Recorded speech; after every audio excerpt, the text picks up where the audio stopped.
ప్రసార భారతి కార్యక్రమంలో కేంద్ర మంత్రి వెంకయ్య నాయుడు మాట్లాడుతున్నారు. ప్రత్యక్ష ప్రసారం ద్వారా చూద్దాం.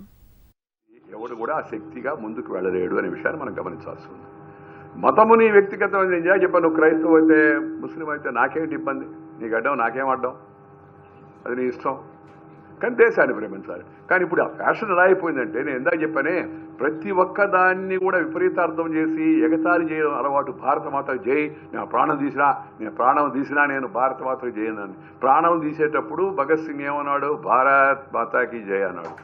ఉరికమ్మ వేసేటప్పుడు స్వాతంత్ర ఉద్యమంలో భారతీయులందరినీ సమ్మోహనపరిచి, సమైక్యపరిచి, సంఘటితపరిచి వాళ్ళకి వ్యతిరేకంగా పోరాడేదానికి ఆ రోజు వందే మాతరం అన్నారు. వందే మాతరం అంటే మాత నీకు వందనము అని. ఏ మాత? ముస్లిం మాత, క్రైస్తవ మాత, హిందూ మాత, ఫార్వర్డ్ మాత, బ్యాక్వర్డ్ మాత అంటే లేదు. మాత మాతే, ఆ మాతకు వందనం. దానికి అభ్యంతరం ఏంటి? అదేమంటే అదేదో ఆరాధన ఉంది. దాంట్లో ఏం ఆరాధన ఉంది? అమ్మను ఆరాధించవద్దని ఏ మతం చెప్పింది? ఏ ధర్మం చెప్పింది? ఏ సంస్కృతి చెప్పింది? చెప్పమని అడుగుతాను. నేను తెలుసుకోవడానికి కోసం ప్రయత్నం చేస్తాను. నేను I'm ready for open for debate and discussion, dialogue. If anybody can convince me.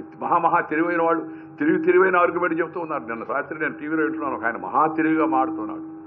కానీ అసలు పాయింట్ చెప్పలేకున్నాడు. ఎందుకంటే వాళ్ళలో ఆత్మ న్యూనతాభావం కలిగింది. పరదేశీ వ్యామోహం ఎక్కువైపోయింది. మన దేశం యొక్క మామూలుగా దీన్ని చులకనగా చూడడం ఒక ఫ్యాషన్గా తయారైపోయింది. అయినా కూడా ఇది నిలబడేది కాదు. కానీ దాన్ని ఓటు బ్యాంకు రాజకీయాలు వచ్చాయి మధ్యలో. నేను రాజకీయాలు మాడదలుచుకోవాలి ఇక్కడ, బట్ ఈ పాయింట్ ఏది చెప్పాలా? ఓటు ఎందుకంటే అట్లా ముస్లింలు బొద్దగిచ్చుకొని ముస్లింలు వద్దని చెప్పారు. అది భారత మాత వద్దని వాడెవడో చెప్తే ఆయన ముస్లింలు అందరికీ ఆయన ఒకటే నాయకుడే. ఇది నాకు అర్థం కాదా? ముస్లింలకు క్రైస్తవులకే మతం వ్యక్తిగతమైంది. పూజా పద్ధతి అది. దేశము, సంస్కృతి, జీవన విధానము, ఇవి ఉత్కృష్టమైనవి. దాన్ని మనందరం కూడా పాటించుకోవాలా?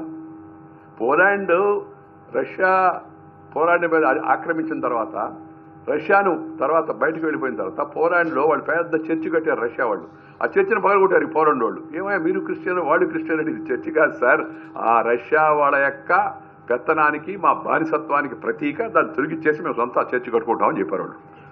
మన దేశంలో ఏమో మనం చాలా సంకోచపడుతున్నాం. ఇదేంది అదేందని. దురదృష్టవశాత్తు ఏంటంటే ఇవాళ ఈ రాజకీయంతో ముడిపడి దాన్ని ఓటు బ్యాంకు రాజకీయాలు చేసుకొని మనల్ని చులకనగా చేసుకోవడం ఒక ఫ్యాషన్ అయిపోయింది. మిగతా అన్నీ పర్వాలేదు, కానీ హిందూ అన్నా, భారతీయత అన్నా, ఇండియన్ అన్నా ఒక శబ్దంలాగా తయారైపోయింది. భారత్ మాతకు జై అంటే జయ హో ఇండియా, సెల్యూట్ టు ఇండియా.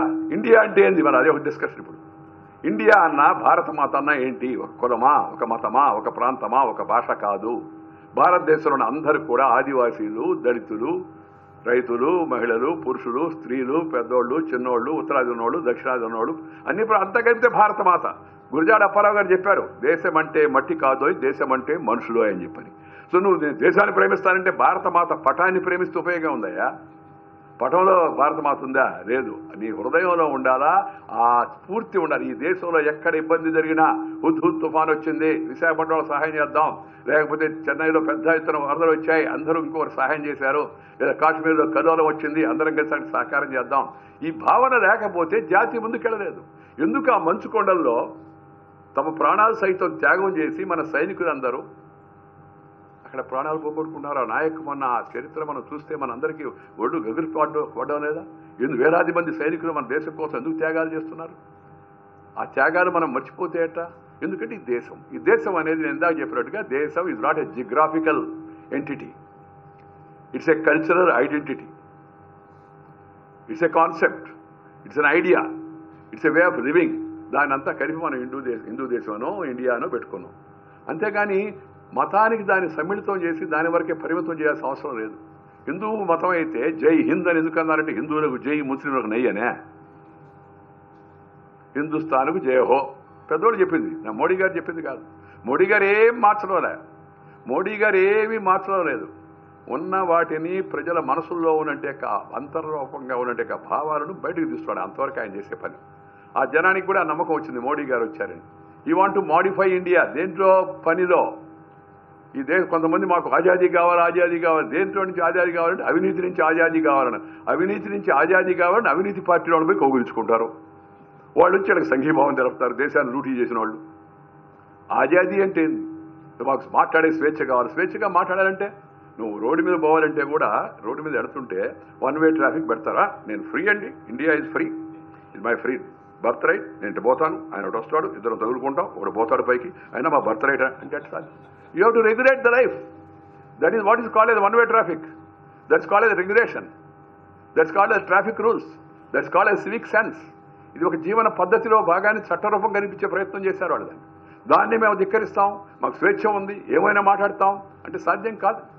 స్వేచ్ఛ కూడా రాజ్యాంగ పరిమితికి లోబడి ఉంది. నీ స్వేచ్ఛ వల్ల ఇతరులకు ఇబ్బంది కలగకూడదు. నువ్వు మాట్లాడే మాటల వల్ల ఇతరుల యొక్క మనసు నొచ్చుకోకూడదు. దానివల్ల సాంఘిక సామరస్యం దెబ్బతినకూడదు, ఉద్రిక్తతలు పెరగకూడదు, శాంతి భద్రత సమస్యలు రాకూడదు. అందుకని వాటి అన్నిటికీ పరిమితులు పెట్టారు పెద్దవాళ్ళు. దాన్ని మర్చిపోయి కొంతమంది దేశంలో స్వేచ్ఛ లేదా, మోడీ గారు వచ్చారు స్వేచ్ఛ పోయింది, స్వేచ్ఛ రాకపోవడం. ఆ మధ్య కొంతమంది అవార్డులు కూడా వెనక్కి ఇచ్చారు. నేను తీరా విచారించి అవార్డు వాళ్ళ సంగతి ఏందని, వాళ్ళకి రివార్డు పొందుతున్నారు అంతకుముందు గవర్నమెంట్ గారు వాళ్ళు. అందుకని ఇప్పుడు పాపం వాళ్ళ చూపిద్దామంటే మొన్న ఆయన స్వామీజీ సద్గురు వాసుదేవ్ గారు నెల్లూరు వచ్చాడు. వస్తే విద్యార్థులు, మా అమ్మాయి స్వర్ణ భారత్లో విద్యార్థులతో ముఖాముఖి పెడితే ఆ విద్యార్థిని అడిగింది ఒక అమ్మాయి, గురూజీ కొంతమంది అవార్డు వెనక్కిస్తున్నారు, మీ అభిప్రాయం ఏంటి దానిపైనని. వాళ్ళకి ఆలస్యంగా అర్థమై ఉంటుందమ్మా, వాళ్ళకి అర్హత లేదని అవార్డు ఇచ్చారు, అందుకని వాళ్ళు తిరిగి వెనక్కి ఇచ్చేస్తున్నారు చెప్పారు. 1200 బతుకున్న వాళ్ళు సాహిత్య అకాడమీ తీసుకున్న అవార్డు తీసుకున్న వాళ్ళు 1200 మంది బతుకున్నారు. 1200 మందిలో 36 మంది అవార్డు వెనక్కి ఇచ్చారు. ఏదో అయిపోయినట్టుగా అందరూ మేధావులు మేధావులు మేధావులు. ఏం మేధావులయ్యా? ఎమర్జెన్సీ పెడితే మేధావులు అందరూ మేధావుల్లాగా మేత మేసి ఎమర్జెన్సీ చాలా మంచిదండి, ఎంత బాగుందని, రైళ్లు బాగుపోతున్నాయి, బస్సులు బాగుపోతున్నాయి, అంతా చదువుకుంటున్నారు ప్రకారం, అంతా ఎమర్జెన్సీ గొప్పదన్నారు. ఎమర్జెన్సీ తీసేస్తే తీసేయడం చాలా మంచిదండి, పెట్టినప్పుడు మంచిదే, తీసేసినప్పుడు మంచిది. ఇలాంటి మేధావులు మనకి, అలాంటి వాళ్ళ మేధావులు అనుకోవడం మనందరూ కూడా సిగ్గుచేట విషయం. అందుకని ఈ విషయాలపైన దేశంలో లోతుగా చర్చ జరగవలసి ఉంది. ప్రజల ఆలోచనలు పెంచాలా, వాటిని పంచుకోవాలి. ఇవాళ రాఘవేంద్ర ప్రసాద్ గారి పుస్తకం కూడా అదే, ఆలోచనలు పంచుకోవడానికి, మన ఆలోచనలు పెంచుకోవడానికి, కలబుచ్చుకోవడానికి పుస్తకాలు.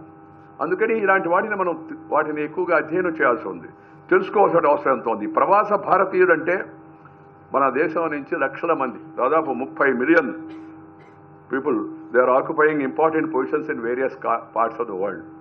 అదేవిధంగా ఒకప్పుడు అనేవాళ్ళు ఇదంతా బ్రెయిన్ డ్రీన్ అని. ఇప్పుడు బ్రెయిన్ బ్యాంక్ ఆఫ్ ఇండియా, ఇండియాలో ఉన్న బ్రెయిన్ బ్యాంకు ప్రపంచానికంతా మార్గదర్శనం చేస్తుందని నేను ఆ విధంగా భావిస్తున్నా. ఒకప్పుడు అందరం వెళ్ళిపోతారు, ఎక్కడికి పోరు.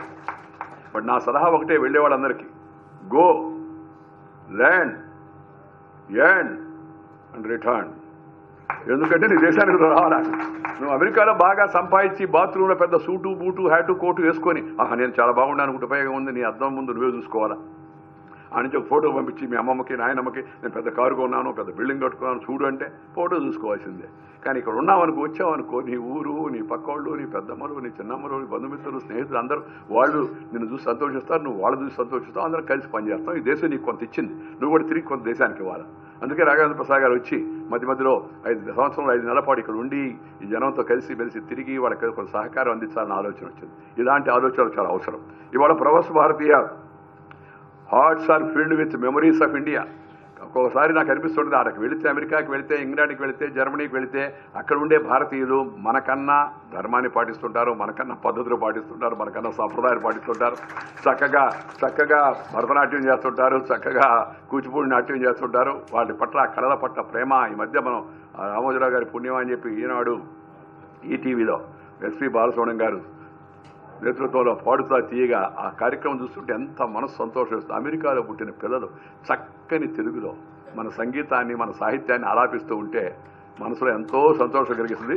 ఇక్కడ ఉండే పిల్లలు చూస్తే సిగ్గు అనిపిస్తుంది. నేనే చెప్పాను, మమ్మీ డాడీ బిడీ గాడిలో వీటిలో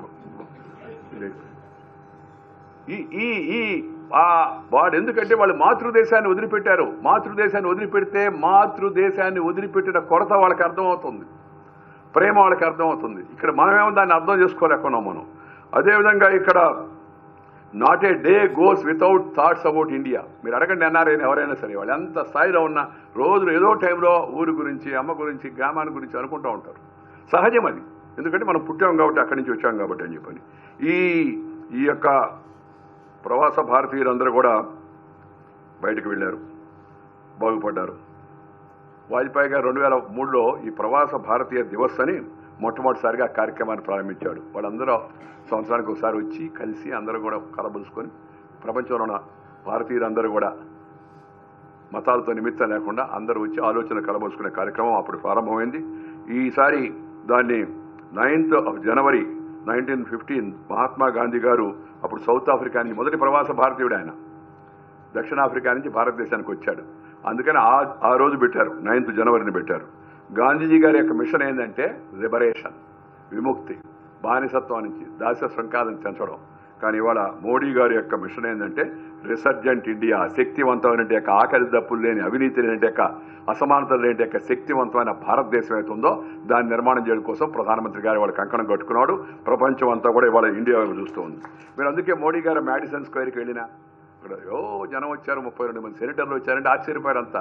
లండన్కి వెళితే దానికి అంతా డబుల్ లండన్లో. చైనాకి వెళ్ళినా, జర్మనీకి వెళ్ళినా, జపాన్కి వెళ్ళినా, సింగపూర్కి వెళ్ళినా, మలేషియాకి వెళ్ళినా, ఫిజీకి వెళ్ళినా, ఎక్కడికి వెళ్ళినా ఇండియన్స్ అంతా మోడీ మోడీ అని. మోడీ అంటే మోడీ గారిని చూసి కాదు, లేకపోతే మోడీ గారి డ్రెస్సును చూసి కాదు, మోడీ గారి అనుకున్న ఇండియాను చూసి ప్రజలంతా, ప్రపంచం అంతా ఇండియా వైపు చూస్తుందని దానికి అది ఉదాహరణ.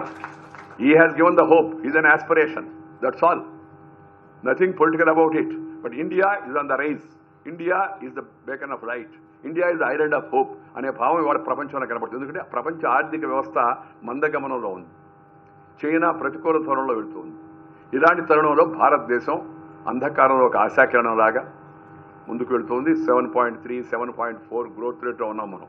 యుఎస్ 2.3లో ఉంది.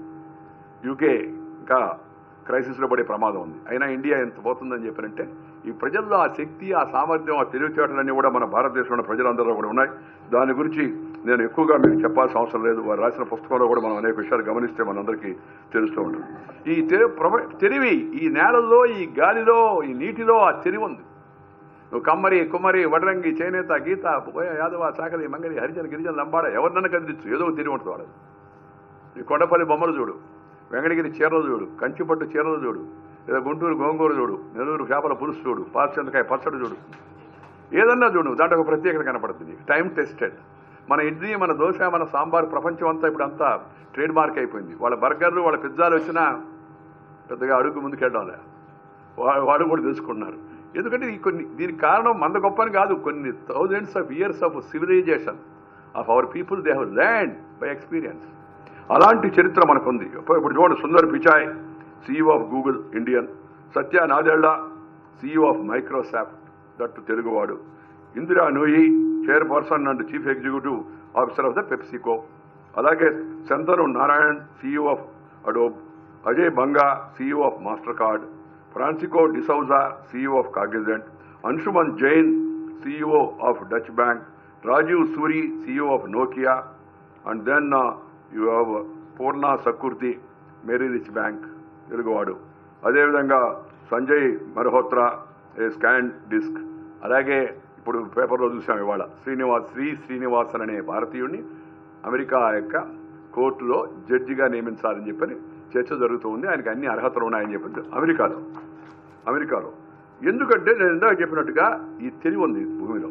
మీరు అమెరికా వెళ్ళి చూడండి, ఆ సిలికాన్ వ్యాలీకి వెళ్ళండి, ఎక్కడ పడినా మీకు అమ్మాయి, అబ్బాయి, తెలుగు వాళ్ళు, ఇండియా వాళ్ళు కనబడుతుంటారు.